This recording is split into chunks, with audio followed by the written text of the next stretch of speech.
histology unit assists all laboratories with their histology needs. The 2 technicians in the unit perform the entire process, from tissue processing to the final steps of histological staining and analysis.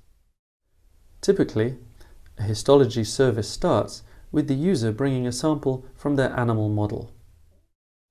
The sample may be fresh, frozen, or to be embedded in paraffin for further sectioning and staining. When the tissue is frozen, sections are obtained with a cryostat, which maintains the tissue at a fixed frozen temperature suited for sectioning without causing tissue damage. Alternatively, if the sample is to be embedded in paraffin, it is carefully placed in a cassette within which it will be processed for proper embedding and conservation.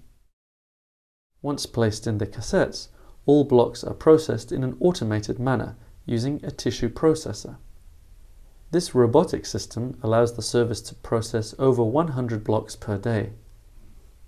The tissue processor passes the cassettes containing the samples through a series of solutions that will help preserve the tissue for histological and immunohistological studies.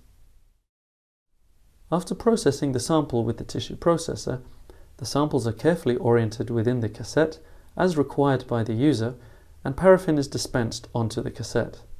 For paraffin hardening, the cassettes are placed on top of a frozen surface. Once the paraffin block has been formed, the tissue is sectioned using a microtome.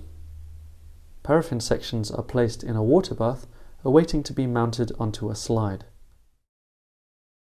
After proper mounting, sections, whether frozen, paraffin or fresh, are stained according to the user's need with an auto stainer. The auto stainer ensures that all samples are manipulated in the same manner. It also allows for processing of over 300 sections per day. Finally, the stained histological sections are analyzed using a microscope.